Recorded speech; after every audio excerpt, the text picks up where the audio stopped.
Manage कैसे करते हो? हाँ जी, तो क्या होता है कि लाइफ में जीवन में क्या होता है कि सब कुछ आपके प्राथमिकता पे निर्भर करता है कि क्या करना है। जैसे कि अगर आपको पैसे बनाने हैं, काम करना है, बिज़नेस के हिसाब से सोचना है, तो आप बिज़नेस में लग जाते हैं, है नहीं? हाँ, तो उसी हिसाब से अगर आपको आध्यात्मिकता में क्या होता है कि जैसे कि मैं आपको बताता था कि एक तरीके की प्रेरणा की ज़रूरत होती है। जैसे कि आप मान लो कि मुझे ऐसा नहीं था कि मुझे आध्यात्मिक अनुभूति नहीं हुई थी, मगर क्या हुआ कि कभी यहाँ, कभी वहाँ, ठीक है? मैं आपको बता रहा हूँ कि कभी मिल गया, आज मिल गया, कुछ दिन तक कुछ भी नहीं हुआ, 5-6 हफ्ते तक कुछ भी नहीं हुआ, फिर हुआ, ठीक है? तो उसके हिसाब से क्या हुआ कि मुझे जैसे कि सद्गुरु बोलते हैं ना, एक तरीके का कॉन्स्टिपेशन, तो हुँ, हुँ, उस हुँ। तरीके का कभी होना, कभी नहीं हो रहा, तो वो मेरे हाथ में नहीं है था, ठीक है? योग तो मैं कर रहा था, अनुभूति भी हो रही थी, मगर क्या होता है कार्यक्रम के दौरान में और ज़्यादा होने के असर होते हैं और कभी कुछ भी नहीं होता। तो क्या होता है कि मुझे पता था कि मुझे ये इसको एक तरीके से आपको इसको इस्टैब्लिश करना है, ठीक है? इसको इसको बेहतरीन बनाना है और मुझे ऐसा नहीं होना चाहिए कि अब मैं 2-3 महीने के बाद ऐसा है कि सद्गुरु जब आएँगे तभी मैं अनुभव करूँगा। मुझे वो वेट नहीं करना था। मुझे क्या था कि मुझे हर समय ऐसा ही स्थिति में होना है। तो उसके हिसाब से मैंने प्लानिंग की, तो सदगुरु जी ने जो बताया तो कार्यक्रम करता चला गया और हर कार्यक्रम के बाद मुझे पता चला कि मैं थोड़ा और आगे जा रहा हूँ। तो मुझे था कि ओके, उसको वहाँ तक लेके जाना है और उसको एक तरीके से एस्टेब्लिश करना है, तो उसी हिसाब से जैसे कि मैंने बोला कि एक प्राथमिकता पे निर्भर करता है। जी। हाँ। ओके। तो जैसे जो भी मैंने आपकी साधना देखी, जैसे मैं अगर हाँ अपनी जी, बात हाँ। करूँ तो मुझे 5 या 6 घंटे लगेंगे। हाँ जी, तो ज़रूर। हाँ। हाँ, तो आपको कितना टाइम लगता है? और क्या ये सारी साधना आप एक ही साथ करते हो या मतलब इसको पार्ट्स में करते हो? कुछ साधना हाँ सुबह, जी, कुछ साधना शाम? हाँ। हाँ जी। तो क्या है कि मैं आपको 2 तरीके की बात बताता हूँ। एक मेरा साधना का एक तरीका का फ़ेज़ था, एक तरीका का समय था। जिस वक़्त मैं इसको एस्टेब्लिश करना चाहता था। मगर आप मेरी एग्ज़ाम्पल मत यूज़ कीजिए क्योंकि हर साधक अलग रहता है, ठीक है? तो क्या होता है कि अभी मेरा एक आपको भी पता होगा मैं अभी एक सन्निधि प्रोजेक्ट कर रहा हूँ, जिसमें बहुत सारा समय आपका रिसर्च में और ट्रैवलिंग में, सब कुछ में निकल जाता है। मगर आपको बताता था कि जब मैं साधना करता था तो तकरीबन आपका मैंने 9 से 10 घंटे तक किया है साधना जब मैं करता था।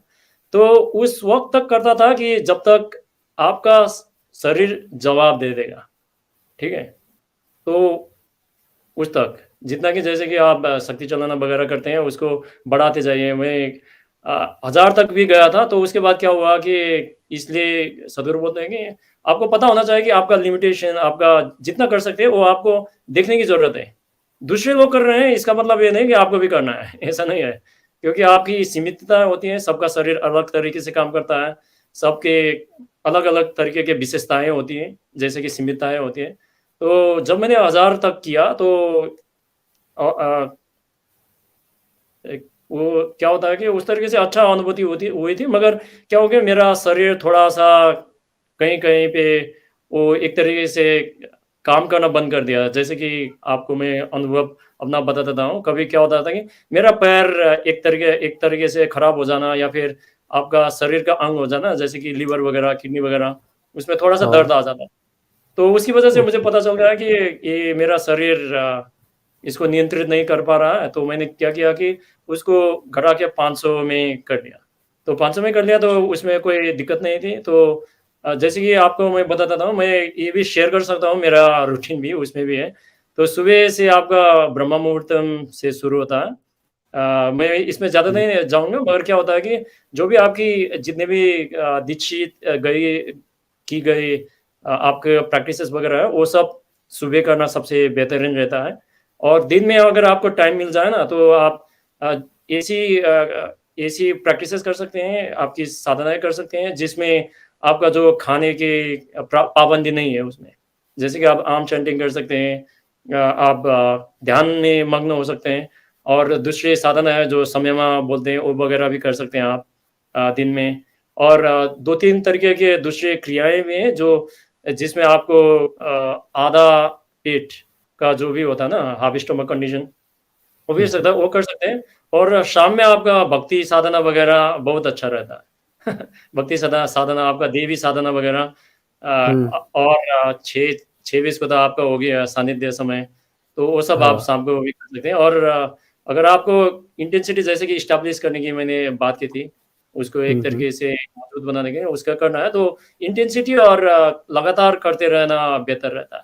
तो एक एक तरीके से आपका क्या हो जाता है कि एक तरीके से वो एक तरीके से स्टैब्लिश हो जाता है, तो आपको उतना सारा करने की ज़रूरत नहीं है, मैं मानता हूँ, मगर उससे और भी पॉसिबिलिटीज़ वगैरह हैं। सिर्फ़ जैसे कि आध्यात्मिक जो आपका क्या कहते हैं, अनुभूति ही सब कुछ नहीं है।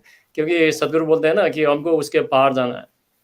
हाँ जी, हाँ। स्वतंत्रता ही और सबसे मोक्ष ही हमारा अंतिम गंतव्य है। सिर्फ़ आपका आध्यात्मिक अनुभूति ही सब कुछ नहीं है। ओके। तो जैसे सदगुरु कहते हैं कि हठ योगा हमारी हमारी बॉडी को प्रिपेयर करती है, हाँ जी। तो आपको क्या लगता है कि हठ योगा आपकी जर्नी में हठ योगा ने कुछ बड़ा रोल निभाया है बाकी प्रैक्टिस के कंपैरिजन में? हाँ, जी, जी, जी, बढ़िया।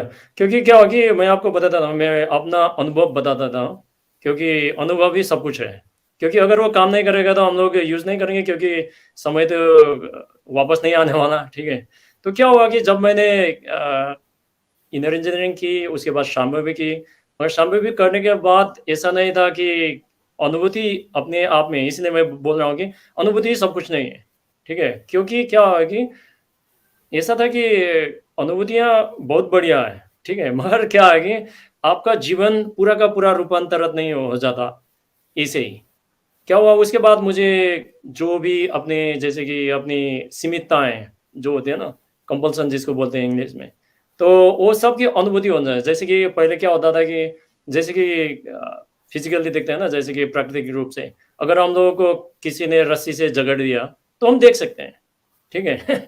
मगर हम्म। अपनी जो कमज़ोरियाँ हैं, जितनी भी सीमितता है, उसको तो देख नहीं सकते हैं, ठीक है? मगर जब मैंने साधना करने शुरू कर दी, उसके बाद भावस्पंदना करके आ गया ना, तो उसके बाद क्या हुआ कि एक तरीके से तो पूरा का पूरा जिस-जिस चीज़ों ने मुझे एक तरीके से सूक्ष्म तरीके से जकड़ा हुआ था ना, वो सब दिखना शुरू हो गया एक तरीके से। पूरा आभास होना शुरू हो गया कि अब तो इससे बाहर निकलना है। तो उसके बाद मैंने सूर्य क्रिया वगैरह किया। तो उसके बाद भी 2-3 महीने तक तो ऐसा था कि पूरा बाढ़ आ रहा है पूरा, ठीक है?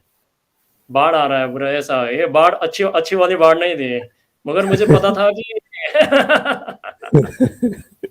मुझे इससे बाहर निकलना है, ठीक है? तो एक तरीके से हटेगा हटेगा के बिना तो वो नहीं हो पाएगा। और दूसरी बात ये है कि अनुभूतियाँ क्या होता है कि अनुभूति तो आप कैसे भी कर सकते हैं। जैसे कि मैंने आपको बताया कि रमण महर्षि आश्रम में जाएँगे या फिर किसी भी शक्तिशाली प्राण प्रतिष्ठित जगह पे जाएँगे, तो आपको अनुभूति तो हो जाएगी, मगर अनुभूति से सिर्फ़ रूपांतरित नहीं होने वाला पहली चीज़।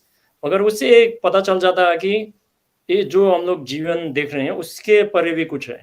तो एक आपको एक अनुभूति दे देगी कि कुछ और भी संभव है।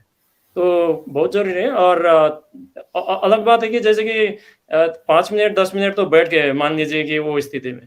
मगर अगर उसको लंबी तरीके से खींचना है ना, तो हटेगा ज़रूरी है। क्योंकि मैं 2 घंटे तक बैठा था, और बहुत जो स्थिति वगैरह बोलते हैं ना, मगर उसके बाद क्या हुआ कि मेरा शरीर पूरा जवाब देना शुरू कर रहा था। तो मुझे पता था, फिर भी मैं बैठा रहा। तो अ, म सद्गुरु बोलते हैं कि आपको बैलेंस वगैरह सब कुछ की ज़रूरत है। तो क्या होता था कि मैं ऐसा करता था कि पूरा पुश कर लेता था पहले, वो स्थिति में ज़्यादा से ज़्यादा बैठने के लिए। तो जब बहुत कुछ हो जाता था, तो लिमिट हो जाता, तो 1-2 दिन के लिए मैं थोड़ा-सा ब्रेक मार लेता था थोड़ा-सा। इसका मतलब ऐसा नहीं था कि मैं साधना नहीं कर रहा था, कि मैंने साधना छोड़ दी पूरा, मगर वो स्थिति में मैं ज़्यादा नहीं बैठता था। तो फिर उसके बाद फिर से साधना इंटेंसिफ़ाई करके, क्योंकि क्या होता है कि आपका जो शरीर है वो अपने आप से एक तरीके से विकसित होता चला जाता है, जिस तरीके से आप साधना वगैरह करते हैं। तो एक अनुभूति की वजह से तो हठ योगा तो बहुत बहुत ही ज़रूरी है। हठ योगा के बिना तो अगर आप मान लीजिए कि आप जो भी क्रिया वगैरह करते हैं, कुछ भी समय में वगैरह कुछ भी करते हैं, आपको अनुभूति भी हो जाएगा, तो उसको एक तरीके से वो स्थिति में रहने के लिए तो हठ योगा बहुत ज़रूरी होता है, क्योंकि हठ योगा से आपको भी पता है कि उससे आपका जो 2 विभिन्न तरीक़े के आयाम होते हैं ना, उसमें एक तरीक़े की समता लाती है वो।